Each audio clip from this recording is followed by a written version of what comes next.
And so in that, I looked at the friendships of Jesus and began to notice how different they were from the friendships that many of us have. And we can talk about that difference as we move on. But the other thing I noticed at that point was that people, particularly people living with schizophrenia, but people with any form of mental health challenge, tend to be alienated from society, and people work according to stereotypes and stigmatizing caricatures. And so you find that people become more and more alienated just because they see the world a little bit differently. And so I brought together in that the friendships of Jesus, which are always for the outsider in that sense, and this experience of people living with this particular mental health challenge, and began to see how that could change the way we think about schizophrenia, but also how we think about the church.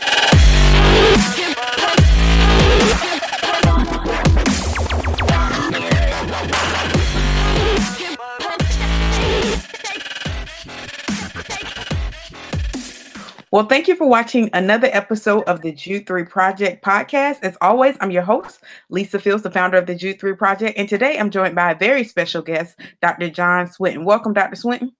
All right. Thank you for inviting me. Thank you for being with us again. I'm so excited to have you.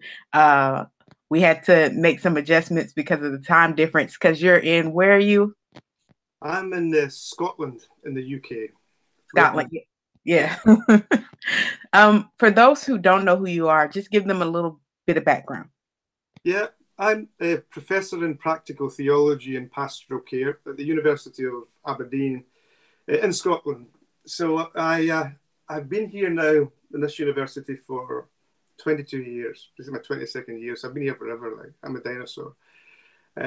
Before I came into the academy, I worked as a mental health nurse for 16 years. Before I kind of spent some time in chaplaincy. And I worked in chaplaincy. And eventually I moved from there into the academy. And that's where I've been ever since. And I'm happy there on a good day. Mm-hmm. Awesome. Well, today we're going to be talking about loving those with mental illness well. And you wrote a book actually kind of on this topic. Can you tell us a little bit about that book? Yeah, I've written a couple of books on mental health challenges. The first one, I actually did my PhD on Christian friendship and people with schizophrenia. And so in that, I looked at the friendships of Jesus and began to notice how different they were from the friendships that many of us have. And we can talk about that difference as we move on. But the other thing I noticed at that point was that people, particularly people living with schizophrenia, but people with any form of mental health challenge, tend to be alienated from society, and people work according to stereotypes and stigmatizing caricatures. And so you find that people become more and more alienated just because they see the world a little bit differently. And so I brought together in that the friendships of Jesus, which are always for the outsider in that sense, and this experience of people living with this particular mental health challenge, and began to see how that could change the way we think about schizophrenia, but also how we think about the church. The book I wrote in relation to that, after spending a number of years as a chaplain working with people with severe mental health challenges, I wrote a book called Resurrecting the Person. And in that book, I began to look at the way in which social stigma in particular devalues people with mental health challenges, and in the eyes of many people depersonalizes them, and the way in which the gift of friendship can actually help people to regain their personhood and really begin to re-engage with things. And part of that process, and this is what I think is quite helpful, is when in that book I looked at the difference between the friendships of Jesus and the friendships that we oftentimes engage in within society. Right. So if you think about the kind of friends that you have yourself, very often they look remarkably like yourself in the sense that you have shared interests, you have shared experiences, you all see the world in more or less the same way. And so you get this principle at work that like attracts like, that your friends are just for people that you like. But when you look at the friendships of Jesus, you see something quite different. Because the whole principle of the incarnation, Jesus becoming a human being, means that God, who is radically different from human beings, enters into humanity and becomes friends. You know, John says, I no longer call you servants, I call you friends, which is a pretty amazing thing for the God of the universe to say that we're friends. But the people that he hung around with were the very people that society rejected. So tax collectors and sinners and prostitutes, not reformed tax collectors, sinners and prostitutes, people who were living their lives that way, and Jesus still offers them the gift of friendship. And it struck me that friendship is really one way of articulating discipleship. And if discipleship is to be with those whom society marginalizes, to begin to resurrect their personhood in a social context wherein people sometimes forget how important it is to be recognized as a person, is a very simple but a powerful gift that the church can give to people with mental health challenges. But for all of us, that's basically what we look for in life, is to have some kind of friendship or relationship where you can just be yourself. And so the book concludes really that if we begin by acting like Jesus, then there's a real whole new range of possibilities for the church and also for people with mental health challenges. Mm-hmm. Yeah, I never thought about it that way, the way in which Jesus, just how you just articulated the incarnation and him pursuing relationships with people that really he doesn't necessarily fully understand until he is takes on human flesh and then gets to see what humanity is dealing with on the ground versus knowing just from observation. So that is very helpful. One of the things that I think prevents us when we think about engaging people, especially in the States, with mental health challenges, is trying to know which ways or proper engagement or communication, because oftentimes, like when you're talking about people that may have schizophrenia, not knowing how to engage them in a way that won't further injure or create chaos. What would you speak to? How would you respond to somebody who is thinking through that and saying, well, I don't want to create a chaotic space, so I don't really know how to engage. So the best way to engage is for me to withdraw. Yeah, that's always the temptation, because withdrawal is kind of like an easy way to look at it. But I think that engagement is what disciples are called to do. So I think it's not like we have a choice in it. The only choice is how we actually go about engaging in that particular mode of ministry. And the first thing I think we would want to think about is that to think about mental health challenges in the context of the church is not simply to think about disruption. Because what I see it a lot in disability theology, and I see it a lot in mental health issues, that the automatic response seems to be, yes, but what if there's a problem? Or what if this problem emerges? And the vast majority of people who live with depression or anxiety are not going to be problematic. They simply want people who need to find a certain kind of community where they can feel accepted. Like, of course, you will have people who will be problematic. I mean, that anybody who's hung around church for long enough knows that you don't have to have a mental health problem to be problematic. So the church is always having to deal with people who don't quite fit in. But for those who have particular difficulties, and difficulties with relationships or difficulties that are caused by their experiences of mental health issues, and who can't fit in, having a good conversation with mental health professionals is a beginning point for that. Because look, the church brings a certain amount of things. It brings the community, it brings friendship, it brings the gospel, and that's really, really important. But psychiatry and psychology are also important because they bring particular knowledge of why people are going through these kind of situations, some ways in which they can be brought to health and healing, and they bring a certain skill set which brings about healing. So it's only, I think, when both of these dimensions come together that we can really offer people genuinely Christ-centered, holistic care. So first thing is, don't begin with problems, because most people are not going to be problems. If you encounter problems and difficulties, make sure that, and if you want to take this area of ministry seriously, have conversations with psychiatrists. You'll probably find that many congregations have psychiatrists and psychologists in them. So if you're faced with a really difficult situation, have people there to help you. But I emphasize again, most people just want acceptance and friendship. And I think that's where the bulk of it is. The people who are difficult always draw attention, always draw energy. But in reality, if it's the case that something like 1 in 4 people have mental health challenges, then the majority of people in your congregation are going to have some kind of issue, and most of them are not going to be problematic in the sense that the disruptive sense that you highlighted. That's helpful. One of the reasons I wanted to have this conversation with you is because a number of my friends have children with mental health challenges, especially autism. And sometimes they'll talk about the challenges of the stages for them as a parent, trying to navigate spaces, especially if they already have children that don't have autism. It's kind of a relearning of how to love well. I know one friend talks about his son's having autism and the fact that they'll never be able to demonstrate love in the way that his children without autism demonstrated. So it was a bit of adjustment for those parents listening, or those people who have family members with autism or other challenges, especially children. What advice would you give them?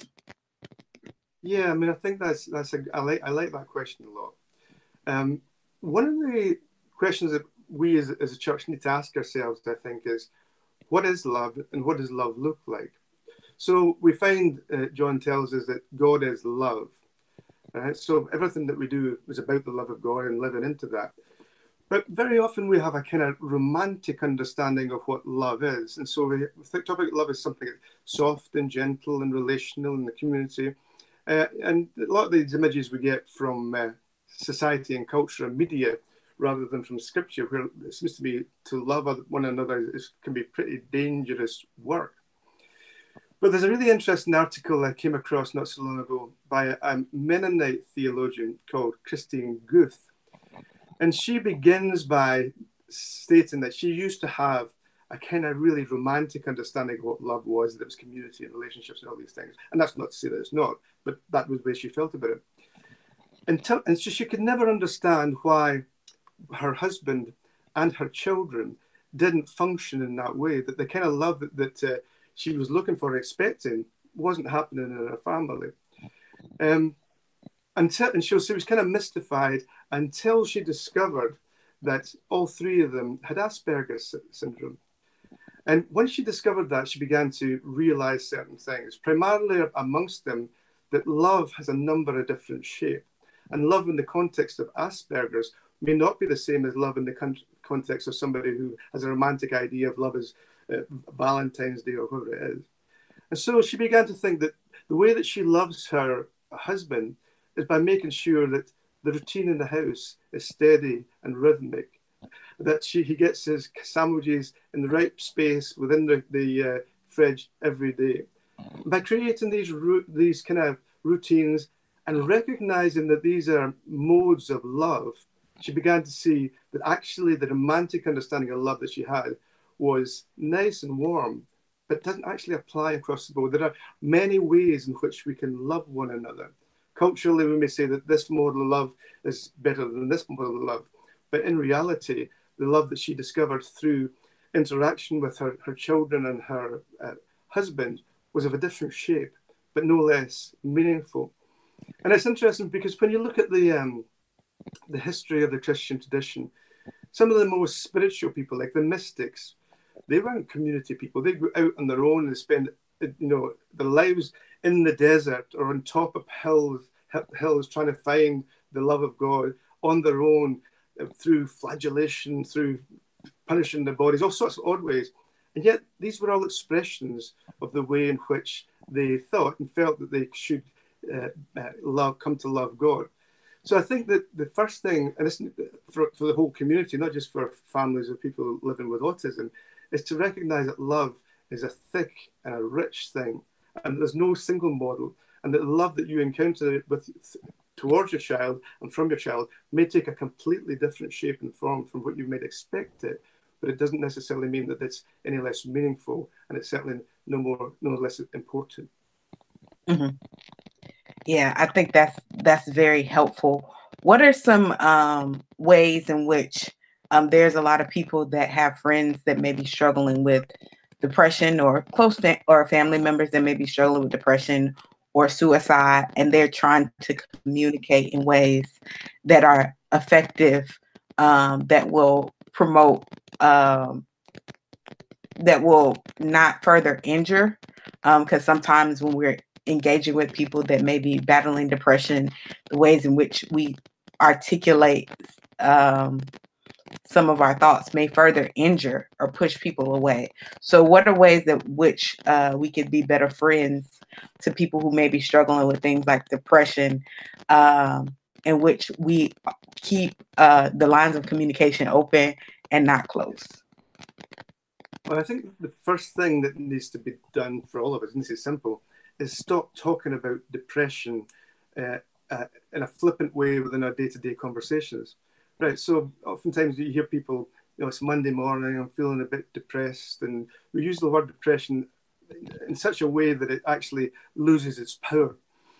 And so when you encounter somebody who truly is depressed, it's a completely different experience.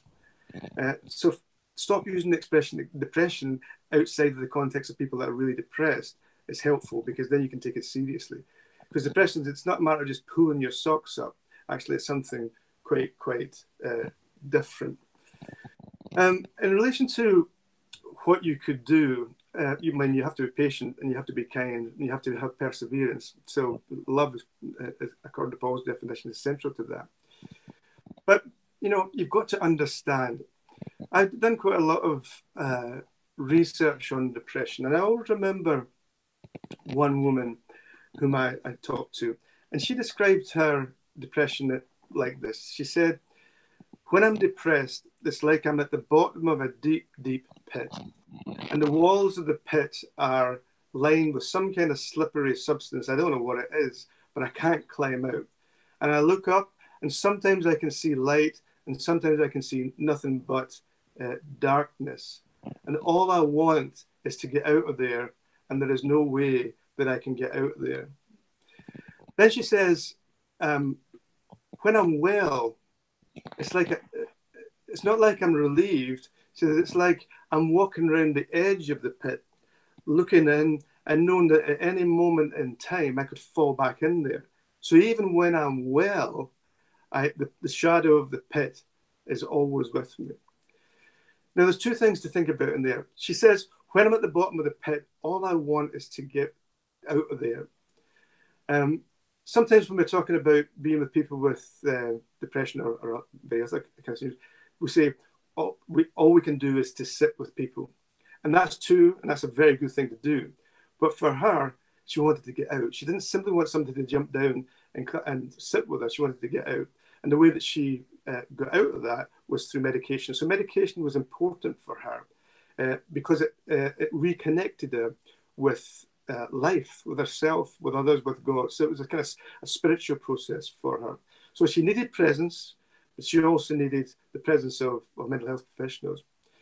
But the interesting thing, the second thing to think that's interesting is when she was walking in that pit, looking down there, it suddenly struck me how difficult it must be to live with depression, even when you're not depressed. Because if you have the shadow of the pit over you all the time, or you're in the pit, that's pretty tough going. I mean, that's a difficult way to live your life. And this same woman articulated the same thing. She said, it's just a difficult way to live my life, that I'm either in the pit or out of it. And she says, sometimes I do consider suicide. But then she says, I have a dilemma. And the dilemma is this. She says, I really find it difficult to live in or in the shadow of the pit, but I also love Jesus.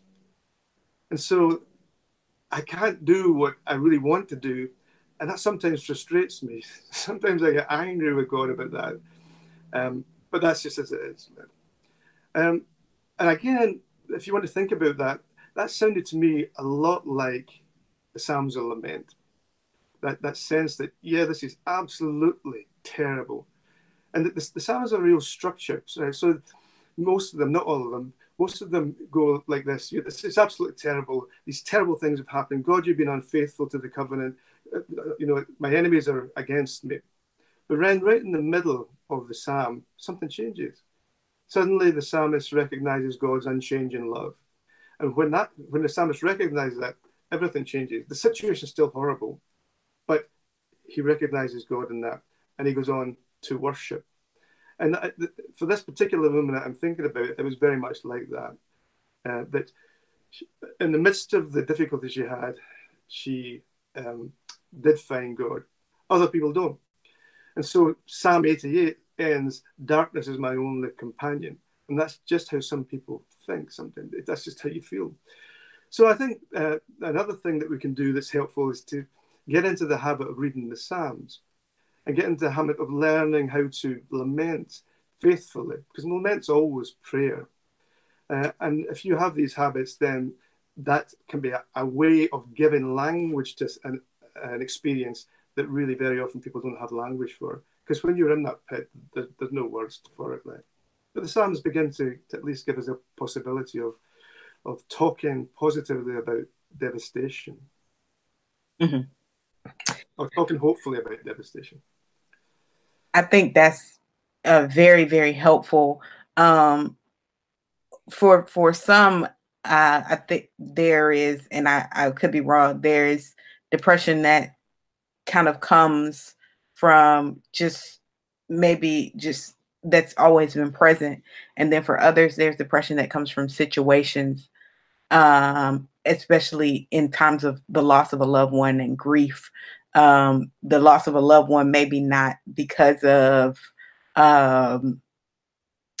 death, but just because of conflict that, how would you say that our response to that should be the same when it's kind of situational versus lifelong? I think from the perspective of the church, it probably doesn't make much difference because the church is not a psychiatric community, it's a Christ-like community. So the psychiatrists, it may make a big difference because it may have a difference in the type of medication that people have or the way that the type of therapy they have, depending on what it is. But from the perspective of the church, the cause is less significant, I think. I think it's the experience and understanding the experience, which may, of course, help mean that we have to know something of the cause, really. But the church community can't diagnose in that sense. And so what we deal with is the lived experience of depression. And again, I emphasize, we should, as a community, we should be doing that in conversation with the mental health professionals, because I think the church has got lots of good things to offer to psychiatry and vice versa. But it's very often, or sometimes, they're like polar opposites.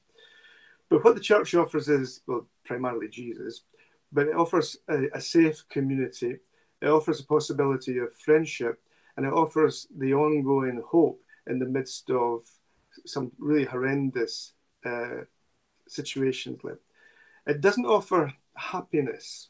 Right? So one thing that might be helpful for us to think about is the difference between happiness and joy. Right? So happiness it's a passing emotion. We like it. It feels good, and that's fine. It's great. But nobody's happy all the time. And you wouldn't want to place your salvation on the basis of staying happy forever. But joy is something different. Joy is the thing in the midst of your darkest hour that gives you the possibility of hope. And Jesus talks a lot about joy. He doesn't talk an awful lot about happiness as a central to the kingdom, but he does talk about joy.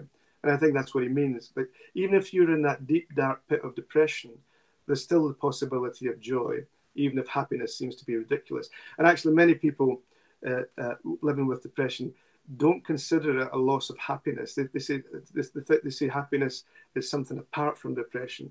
So depression is this thing here, this experience here. It's not simply a lack of happiness. It's something different. Lack of happiness is part of that, that's not what it is. Because sometimes, you know, we talk about people with depression as being unhappy. And, you know, I've been doing some work recently with people with severe, Christians with severe depression, and they say to me, that's not the right way to frame it. Like, it's not a lack of happiness. Because depression is something else. Lack of happiness comes into that, but as a secondary symptom, if you like, or secondary dimension. Mm-hmm. That's helpful. This is, I think, going to be the last question. I don't want to take up too much of your time. No, when we think about engaging people sometimes with mental health issues, a lot of the times people get, I'm sure you've had this, where they feel like they need spaces of self-care because sometimes it can be in engaging people who may have depression, you may get injured along the way, and not on intentionally, but when people push you away that you care about, it sometimes causes injury and hurt. What are best practices for self-care and engagement? And what are ways in which we should be thinking about it differently? Because I know that especially when you're close to people, there could be a bit of a dilemma where the person you're talking to that you're trying to love, that's depressed, may not want you to share their depression with others, but the dilemma becomes when you need an outlet in which to vent. So you're kind of conflicted because some of us process verbally, some of us process through written form, but it might be a violation of the person who's depressed trust. How do you maintain their trust and still have a safe space to engage with people? Yeah, I mean, I don't have a direct answer to that, but I can give you a way of thinking about it. First of all, it's very important that people recognize that most people who live with mental health challenges are not violent in that sense. Like, there's a kind of cultural myth that associates mental health challenges and violence, and that's actually not the case, and it's very easy to show that that's not the case. However, this is how I think people should think. When Jesus is asked about what the sum of the law and the prophets is, he says to love God, to love your neighbor, to love yourself. Right? Now, that's not like a hierarchy. It's all part of the same process. You love God and you come to love your neighbor and you love yourself. It's all part of the same thing. So self-love is, unless it's kind of narcissistic self-love, which is selfishness, not love you. But loving and care for yourself is fundamentally important, and it's tied in with that love command that Jesus gives to us. So if you find yourself in a situation which places you in danger, for example, or in significant difficulties, you should deal with that, because that's not to not deal with that and not withdraw from that, perhaps, is not to fulfill that love command of Jesus to love yourself, right? So we shouldn't feel as Christians that we have to put ourselves in danger just because we're supposed to love our neighbor, because that's not the way that I think that command is intended to be. So maybe at certain moments of time that people do have to be rejected from a situation or no longer participate in a particular situation, and that's acceptable. However, abandonment is never acceptable. So if you have to withdraw somebody from a situation or withdraw yourself from a situation, our task as the body of Christ, i.e. the whole community, is to make sure that that person remains ministered to in a different context, in a different way, and perhaps by a different person. So we must never abandon people, but there are absolutely no theological justifications, I can say, for putting ourselves in harm's way unnecessarily. And I think that's part of that love command. Mm-hmm. But it's the lack of abandonment also is very, very important. Yeah, well, when I was speaking of like self-care, I wasn't necessarily talking about being violent as much as sometimes people can push you away. So that them pushing you away kind of hurts. So what would you say to in that respect? Find somebody to talk to. Because it pushing away, I mean, when somebody rejects you, it's painful because you take it personally, even if it's not necessarily personal at all. So self-care, I think, in that context means making sure that somebody's supporting you while you're supporting somebody else. And that somebody has to be somebody who's very honest with you, whom you trust, and can tell you difficult truths in a difficult situation. And I think as long as you're supported, then that rejection is at least mediated by the presence of somebody else who understands and can guide you through. Mm-hmm. That's helpful. What would be your final words for our audience on friendship, engaging people that may have mental health challenges, and what books would you recommend? And also the final part to that, what would be ways people can get in contact with you through social media? Yeah, well, one of the things that you notice in Jesus' ministry, and we often say, is that Jesus sat with the marginalized. I'd like people to think that about the suggestion that actually he didn't sit with the marginalized. Because if you look at what happens in that situation, tax collectors, sinners, prostitutes, all these people were pushed to the margins by religious society. But Jesus, who is God, sat with them. He shifted the margins. He didn't sit in the margins. So suddenly the church or the synagogue, where people were still worshiping God and doing all the wonderful things that they do, but God was over there doing something else. And my concern for the church sometimes is that we can get caught in exactly that same dilemma, that we can be full of worship, full of praise, full of good administration, and forget that the place that Jesus would be is with those who society pushes to the margin. And in fact, that's where God sits and watches. So keep an eye on yourself and your congregation and make sure that you take this seriously, not as an option, but as a fundamental aspect of discipleship.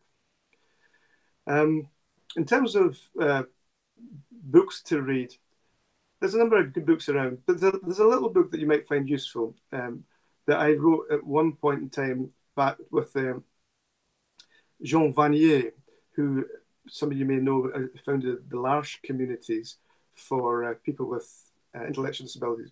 Well, he and I wrote a little book called Mental Health in the Church, which is a very simple essay. It's a very small book, but it just opens up space for understanding what it means to love in the midst of difference. And people might find that a useful little text. And in terms of social media, well, you'll find me somewhere on Facebook, and you'll find me somewhere on Twitter. And I think I've even got an Instagram account, but I never used it. Like, I just look at pretty pictures. Well, thank you so much, Dr. Swinton. I really appreciate it. You're very welcome. Nice to meet you again. See you again.